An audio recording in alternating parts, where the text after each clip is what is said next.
Hey guys, what's up? Drastic here back again with another video, and in today's video I'm going to be covering round 2 of the tournament I played against Mr. BR, who's rated 1951. So since I won my last game against Mr. FM, he was rated 1458, I was paired up against 1950, who had also won his first game, and so we had a St. Owens defense. So I played e4, he played b6, and I played d4. So I'm just controlling the center like any opening that doesn't immediately fight for the center, you should just take the center. And so that's what I did. He played bishop e7, and here he's attacked my e4 pawn, so I defend it. This has also all been played before. I played bishop d3, and there's a famous Paul Morphy game, which is a famous chess player, in which f5 was played, and lots of people know how to refute that. You just take. So here he played e6, which is the main line. I played knight e2. Yes, here the main line is knight f3 or queen e2. But I played knight e2 because I was hoping he would play like d4 or d5 if I didn't challenge him, and that would block his bishop in. So I played knight e2, he played knight f6, and I played bishop d5. So knight f6 attacks the pawn twice. So once I play bishop d5, if he takes here, then I just take, and his knight can't move because it's pinned. Here he played h6. I took. He doesn't really want to take with his queen, and I can't move my bishop back, just in case you're wondering, because he'd take here. So he can't really take with the pawn, because that just ruins his structure. So he took with the queen. And I played knight d2. Yeah, here knight d2 is just a bad move. Here I should just castle. I ended up not castling in the game because of this bishop coming here and us trading these pawns, but you'll see that, I guess. So I played knight d2. He played c5. c5 just attacks the center. It's a good move. And you don't want your knight behind your c-pawn here. Like, you don't want to play knight f6 right away, because then you can't really attack my center easily. And I think white's actually better there. So I played c3. He takes. And he played knight c6. I played knight f3, yeah. So here I should probably just play e5 but if I played e5, I was worried of him playing queen g5. But on queen g5, I think that I play like bishop e4. And I can still castle, but after knight f3, I just can't castle after bishop e4. Oh, it's actually saying white's better here with king f1. Wow, but here I can't go knight c3 because I lose a pawn. I can't go knight d2 because I lose a pawn. I can't go queen d2 because I lose a queen, so I have to move my king to f1. And here he just has a simple move g5. But he ended up playing a different move. He played queen d8, so I have a threat here. Notice that the queen can't go here, here, here, here, because after e5. And if I were to play e3 and he goes back to e7 and I play here, his queen's actually trapped. Like, I'll show you. If he plays a useless move, he's actually losing his queen. Notice the queen can't go anywhere. So he was a little bit worried about that. And if he like went all the way back, then he's just undeveloping a piece. So he was worried about that. So he went all the way back. But another thing to say is that if he plays g5, he actually creates a square for his queen on g7. So g5 was the best move. So he went back to d8, undeveloping a piece, but it's fine because my pieces are all passively defending my pawns. I played a3, just winning a tempo and forcing his bishop back. His bishop is not amazing here, but it'll be worse on e7. Or maybe it won't. But a3 just seemed like a free move here. He played bishop e7. And here I sort of just played a bad move. I don't know what I was intending to do. I can't really explain it. It's just a bad move. I played b4. It's kind of a move you see beginners play. Like, I'm not threatening anything here. I was thinking I would be threatening to play b5, but he just goes knight a4 and then knight c4 once he brings a rook on c8 and a pawn on d5. So yeah, I don't know what I was thinking with this b4 move. It's just a plain bad move here. I should have just played h4 and developed this rook, which is going to be stuck in the corner for like the rest of the game. He castled, like he's just calling my bluff. I wasn't really doing anything with that move. It was just a plain bad move, so castling is definitely a good move. And here again, I should play either h4 or g3, trying to artificially castle. I didn't want to play g3 because I thought the bishop becomes a whole lot stronger, but sometimes you just need to take those things. And h4 just seems like the best move to me because you're just trying to get your rook out. And this rook is going to just stuck, can't only go here. I played knight g3 though. I thought maybe he wants to play f5, now that his rook is behind it as well, and just open up this diagonal, but so I just stopped f5, but now this rook is permanently locked in behind the pawn. He played d5, which is an excellent move, just attacking my center, which is already really weak. I had to play e5 because I can't afford having an isolated pawn. He played f6, and here I should just play queen e2. But I kind of wanted to leave him with this French weakness, and actually here I was thinking that, you know, I might be better. Obviously, I'm not better because I have this absolutely miserable rook here, but I was thinking I could be better, and I just wanted to keep this weakness here, because if I play queen e2 and he takes, I can't take with my knight because it hangs this pawn, so I'd have to take with this pawn, and he'd no longer have a weakness, and he'd have a connected passed pawn. And so I didn't really like that position. So instead I played exf6, which is just another bad move, and after here, I was thinking of playing like bishop e1 or bishop c2 with the idea of queen d3, but they don't work because of like bishop a6 check, and just the fact that if a queen gets to h7, he can actually just escape. So bishop c2 and bishop e1 don't work. So I played knight h5, and I didn't think he could take here. I especially didn't think he could take here like this, but turns out he just can. I was thinking that I'd do this a lot faster, but again, I told you that there's absolutely no mating threats at all. So here he just has to take the pawn and he just wins. But thankfully for me, he played e5. And I thought this was a really good move because in the game I didn't think he could take the pawn. I thought the pawn was like immortal, like poison, sorry. And so I thought if he takes this way, then he'll get mated, and if he takes this way, then I thought I'll take here and I'll win this piece, but he can just take with the queen. So I was just being silly.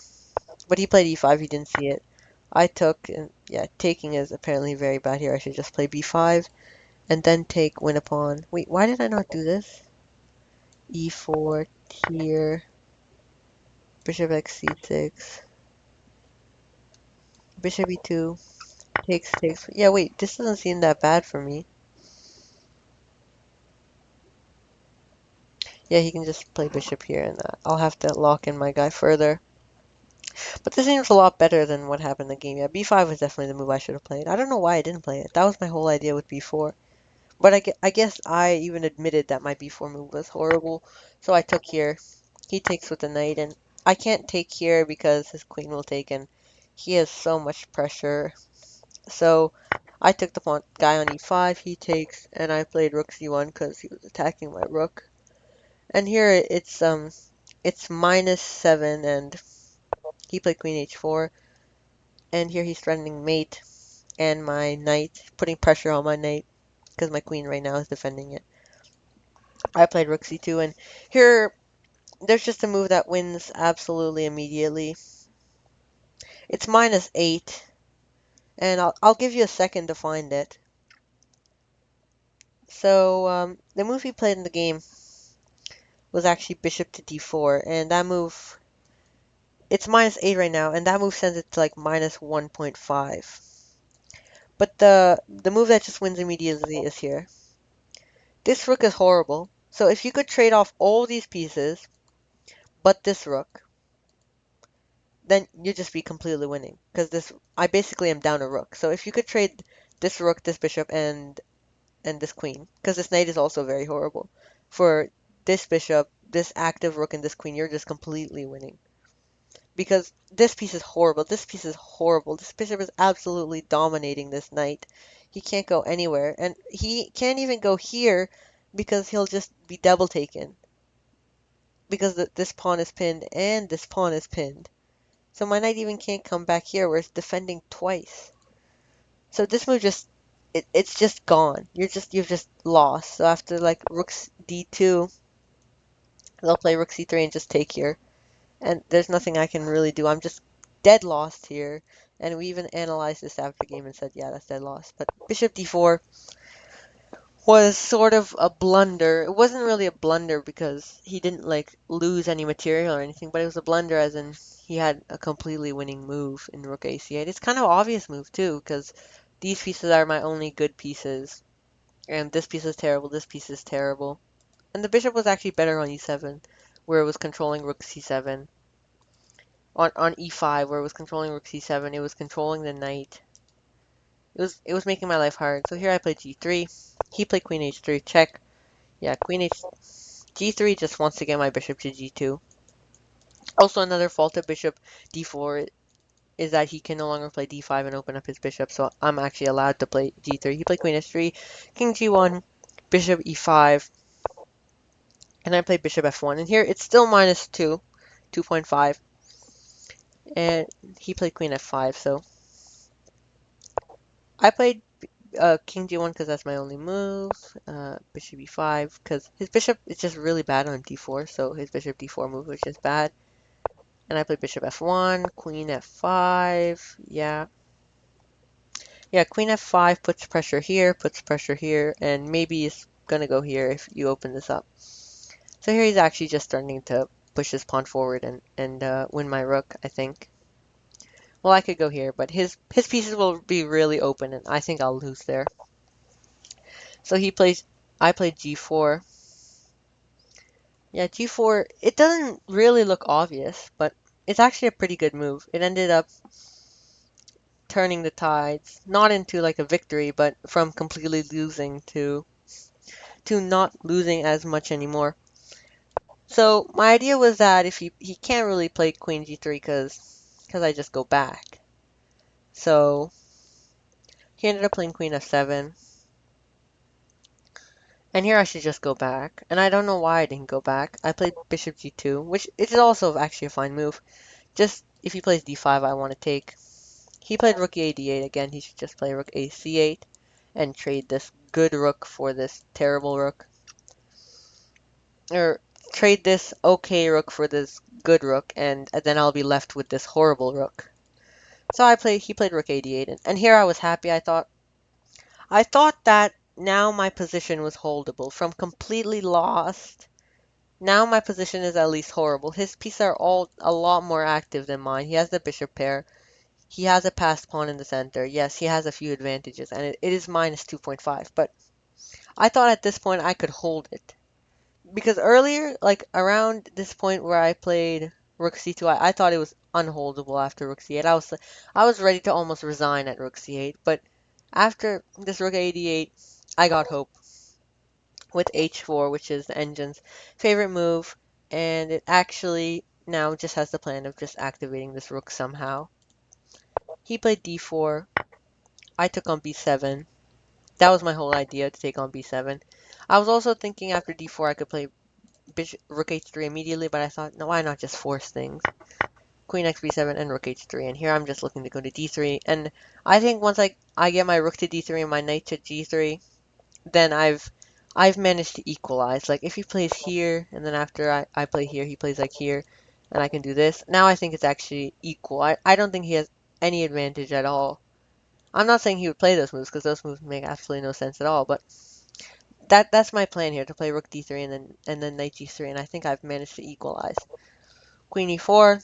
So from -7 now it's only -1. So I obviously seem to be doing things right. I play queen e2, he takes, d3, rook d2. This is all kind of forced, that's why I'm... Also, this game is really long, so I'm trying to go over it pretty quickly. So he took on e2, played d3, pushing his passed pawn. Rook d2. I had to stop his passed pawn. He played g6, kicking away my knight. I played knight g3, and here I thought he should play rook f4. And after my g5 takes, and here... And I thought I'd go into a worse rook pawn ending. I'd play like king f1 and like knight e4. And I'd get a worse rook pawn ending, but he ended up not going for that because I will also admit he was around 10-ish minutes around here, so he didn't have that much time to think. By the way, the game was 75 minutes plus 5-second delay. This was since the first rounds in this tournament were like this, so that the better players have more chances to win. So he played bishop f4 instead, which just attacks my rook and allows his pawn to now be pushed forward more. You don't want to do it immediately because I would have like knight e2 just attacking this, and then like rook e3 and rook e2. So you don't want to do it immediately. So, but he played rook f8 here. Actually, no, you do want to do it immediately. That's what the engine says. Maybe I was wrong about that. Sorry. So he played rook f8. I played knight f1. I just wanted to go to e3 and block this bishop from controlling the square. He played d2. It looks scary. It looks very scary with his pawn on d2. My rook terribly placed here. My knight badly placed here. My rook placed here. Like it looks so passive. Like for this whole game, I looked like I've been losing. But I just managed to hold on by a small thread onto the position and just make it a lot easier. So I played knight e3, and he played rook d3. And so rook d3 just attacks his pawn and prepares to double and puts a pin here.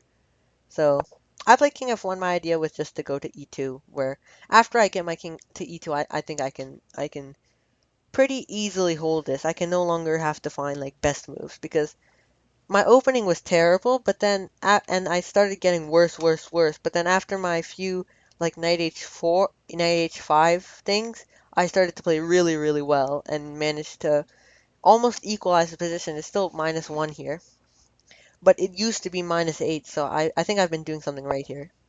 So he played b5. So I guess he was, oops, oh, what's happening?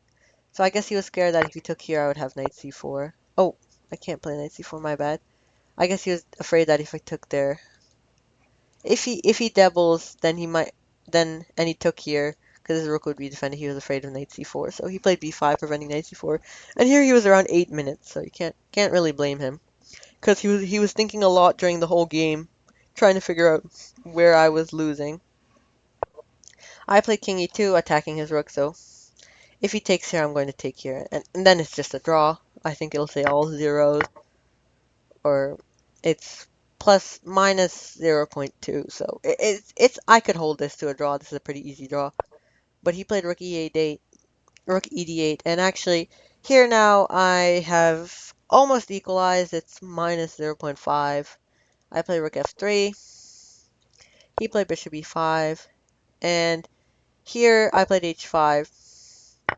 And after gx 5 my next move equalizes. I'll give you a few seconds to find my next move. It's a equalizing move, and from -8, I managed to equalize the game. So if you found rook f5, congratulations, that was the move I played. And this move just equalized immediately. He played bishop e2. I took on h5, and here he was like 5 minutes, I think. 5-ish minutes, something like that. And he just played a horrible move that makes no sense at all. Here I'm just going to, the next thing I'm going to do is take on b5. So, but he just played just a dumb move. King h7. I mean, it wasn't just a dumb move because I guess he was really low in time, and he maybe thought that I was going to take on h6, but king h7 just doesn't make any sense at all. And now actually white is better. White is white is plus 0.5. So from -8 I've come to actually plus 0.7. I've come to a better position. So he took, and here I should play I should play knight c4 here and here. And here I would go king h8 and here I would just up a pawn in a rook endgame. He'll have this really weird, nice pass pawn, but here white is plus 0.5 and can maybe win this. It's a theoretical draw probably because all rook endgames are theoretical draws, but I can probably win this because he was quite low on time, but I ended up actually missing this. I missed knight c4. I just wanted a draw from being so bad in the position. Now finally I'm winning.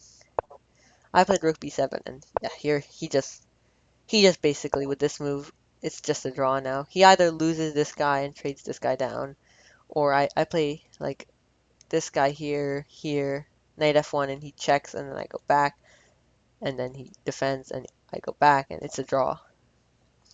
So he did this. This is another way to draw. I was just thinking that if he did something like this, I'll show you what I'm trying to say. Here, he plays some move, and then I play knight f1 turn, I need to go here, check. Oh, no, sorry, not that check. 1 second. Let me just get rid of king g7. Let's say he goes here, then knight f1, check, knight e6. I'm still pressuring the pawn. He goes back, and then we get that rinse and repeat. So I played rook b7. He just pretty much offered a draw with rook 8, a d8, rook 8 d8, d7 actually. I took take, took, took, and here we just have a draw. I the plan of action is simple. So I put my knight on c4, and whenever this pawn gets a5, I just take it. I can even give up both of these pawns actually, and I still think I have a draw. Well, maybe not, but probably I have a draw even if I don't have these two pawns.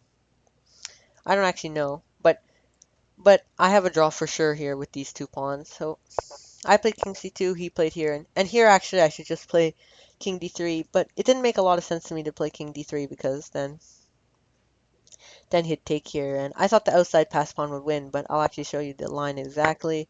Takes here, here, a5 here, here, here, here, here, and after here, the drawing move is g5. And so he has to play king f5 or take here and then king f5, but he can't play h5 because then I actually win. So that's another line he might have to worry about. I could have also done that, but I ended up playing knight c4, and apparently knight c4 just loses the game. Apparently bishop f2 is winning for black. Wait, is it actually? Oh, sorry, I just went to the end of the game. But I was just thinking, bishop f2 is winning for black. I want to know how this is winning for black because I'm just gonna take the pawn when it comes here.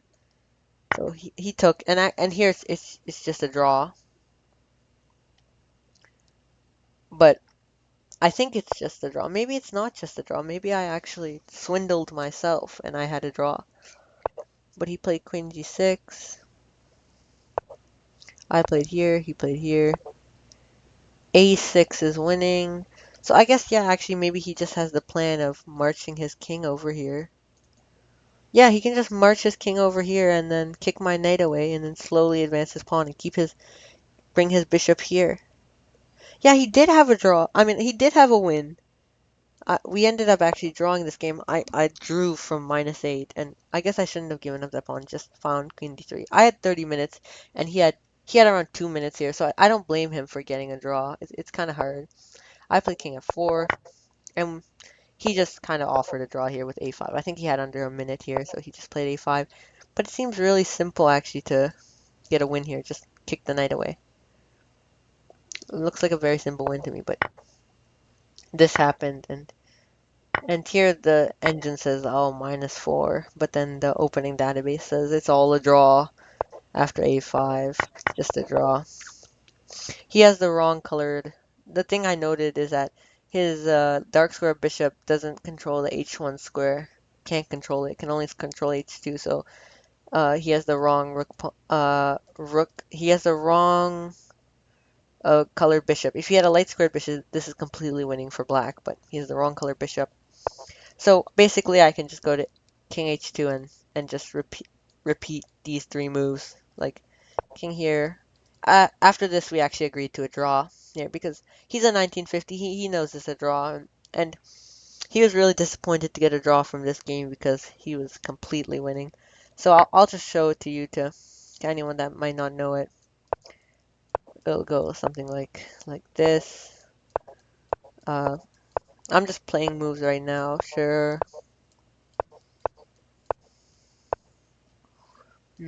Like this. Sure. And this is stalemate. There's just no way to advance at all into this king. It's just gonna go back and forth. So that was a really nice game for me. I managed to salvage a draw from completely losing, and I actually managed to lose the game again here after 94. But an important thing to note is that just never give up on any game. I was dead lost this game, and I actually managed to salvage a draw from this position where, let me just go to the position where I was completely losing. Queen x b7. Oh, it was it this position? The -8 position. Oh yeah, this position after rook c2. He had just rook a c8, which just wins the game immediately, -8. But sometimes not even 2,000 players can find these moves, these simple moves that win, and they just think they can win, win, win, win immediately. So even though I was a lower rated player here, I managed to salvage a draw, and I was really happy with this draw. Uh, there's nothing not to be happy about because I was just dead lost and I managed to draw. So that's the end of today's video, guys. If you liked the video, please remember to leave a like and subscribe and share with your friends. Bye!